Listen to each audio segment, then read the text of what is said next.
예, 두 번째는 1950년대 민주주의 역사를 살펴보도록 하겠습니다.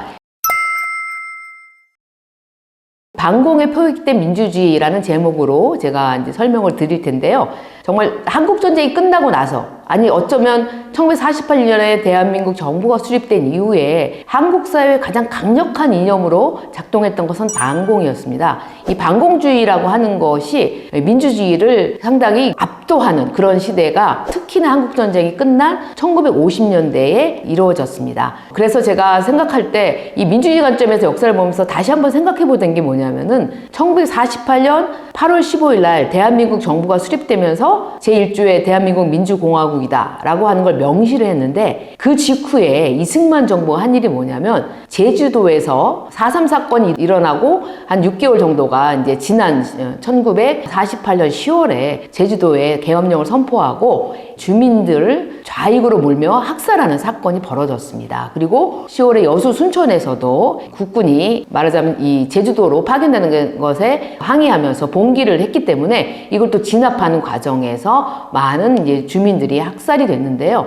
그래서 다시 한번 생각하게 된 것은 우리나라가 정말 1919년부터 우리가 얘기했던 민주공화국을 시작했는데 민주공화국 시작하자마자 수많은 사람들이 학살을 당했구나 라는 생각을 이제 하지 않을 수가 없었습니다. 그만큼 반공의 힘이 강력했던 거죠.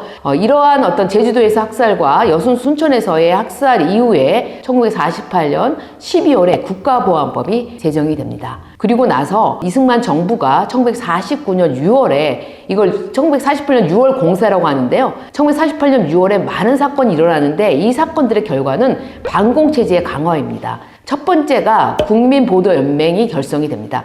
국민보도연맹은 좌익의 전력을 가진 사람들을 한마디로 다 묶어서, 국민보도연맹에 묶어서 관리하겠다라는 의지를 가지고 사상검사들, 오제도로 대표되는 사상검사들이 주도해서 만든 단체입니다. 잘 알려진 것처럼 이 국민보도연맹에 속했던 분들은 한국전쟁 당시에 집단학살을 당하는 비극이 있었습니다. 그리고 경찰이 반민특위, 친일파를 처벌하기 위해서 만들었던 반민족행위특별위원회를 습격하는 사건이 있습니다. 이거는 사실 경찰이 이렇게 했다는 것은 이승만 대통령의 사실 묵인하에 이런 일이 이제 벌어진 것인데요.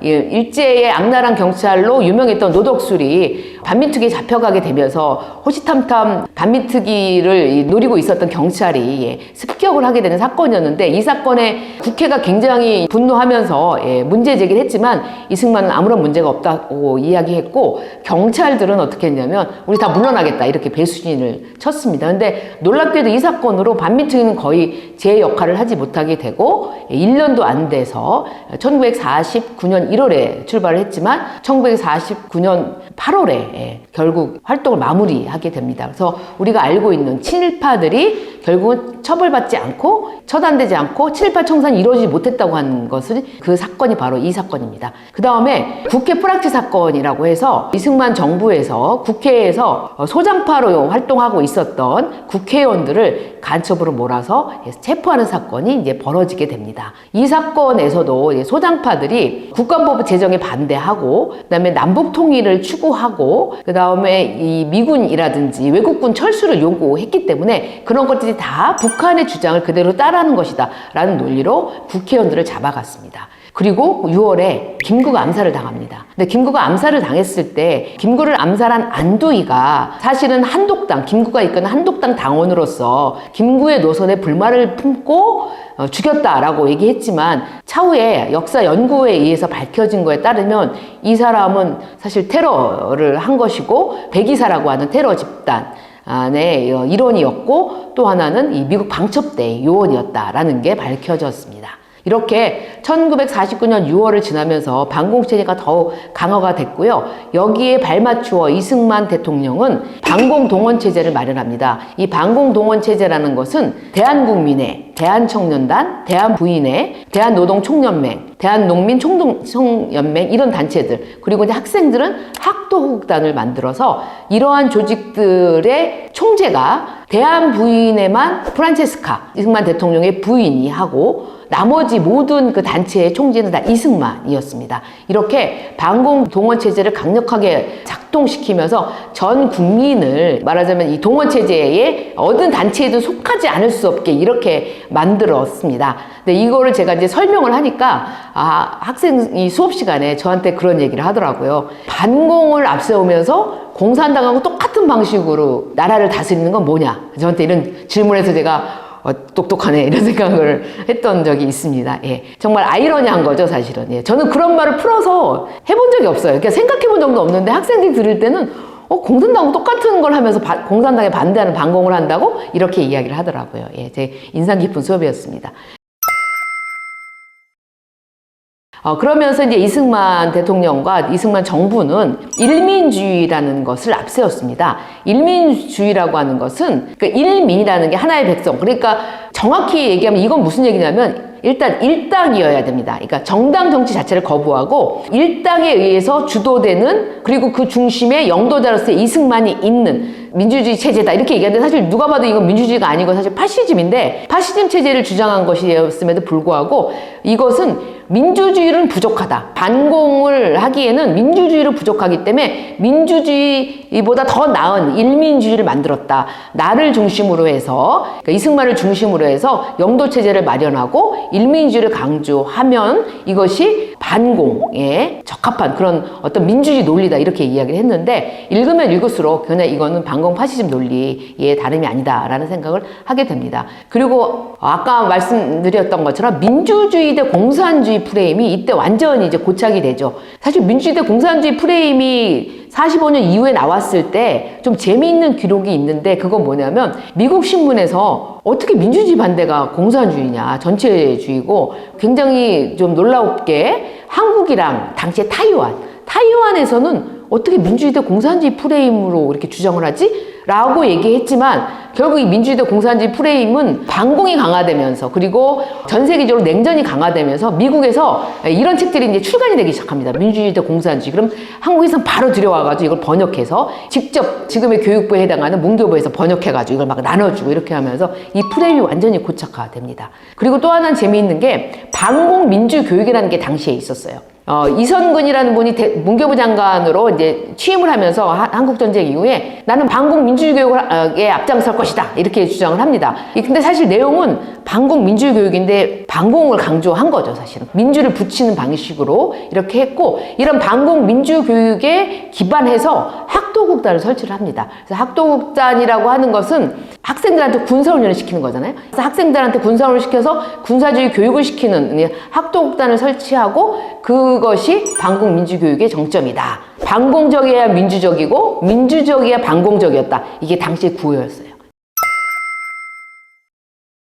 그리고 나서 제가 이제 반공 민주주의란 말에 굉장히 주목을 했는데 이건 뭐냐면 반공이 곧 민주주의다 이런 논리가 있었어요. 그런데 이것은 당시에 전쟁 직후였기 때문에 반드시 이승만 정부의 권력만 그렇게 주장한 게 아니라 많은 지식인들이 공유하고 있었어요. 그래서 이 반공이라고 하는 것은 정말 여기서부터 예외인 경우가 없었어요. 사회민주주의를 주장했던 사람들도 반공주의를 벗어나지 않았어요.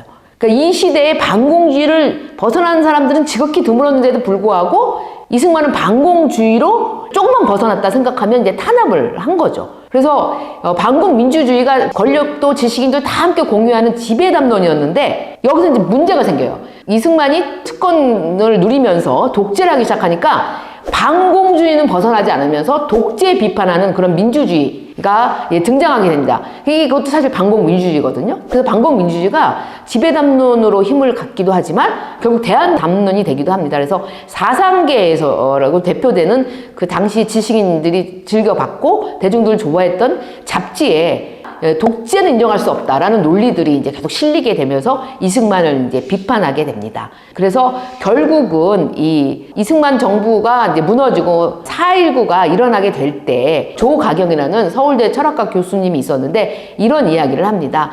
공산주의에 반대한다는 것과 민주주의가 동의어로 간주됐던 시절이었다. 그래서 굉장히 건설적인 비판마저 봉쇄했던 것이 이승만 정부였고 그때는 민주주의의 실현기였다라고 얘기를 합니다. 그리고 장준하는 사상계에서 도대체 나라의 주인은 백성인데 특권계층 위에서 독재 정치를 하는 것은 문제가 있다라는 주장들을 계속하게 됩니다. 이러한 과정 속에서 이 조봉암 여러분 많이 아실 텐데요. 진보당 당수로 있던 조봉암을 간첩으로 몰아서 사형을 하는 사건이 사건이 있었는데요.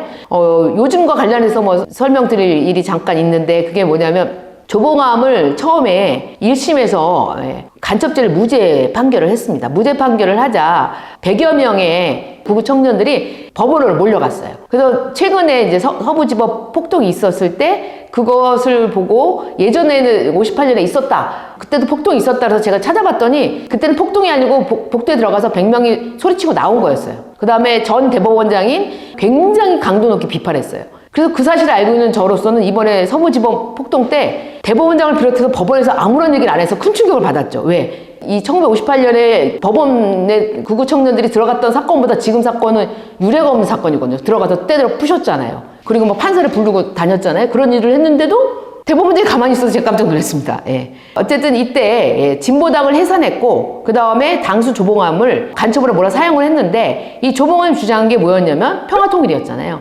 평화통일조차 용인하지 못했던 그런 시절이었다라고 생각을 하고 그런데 이 조봉암을 비롯한 이거 혁신계나 아니면 당시 대학 이념 서클에서는 공산주의를 공부하거나 자본주의를 공부하는 이런 것보다는 사회민주주의, 그러니까 당시 학생운동은 사회민주주의를 굉장히 좋아했고 그 사회민주주의를 공부했습니다. 그런데도 그 사회민주주의라는 게 자본주의도 싫고 공산주의도 싫다지만 반공주의를 넘지 않는 그런 선에서 이제 연구를 한 거예요. 그러다가 얼마 전까지 조선일보에서 활동했던 유군이라고 하는 분이 당시 서울대를 다녔는데 이때 이제 걸렸습니다. 그래서 이제 결국 잡혀가는, 체포되는 이런 순환을 겪기도 하셨는데요.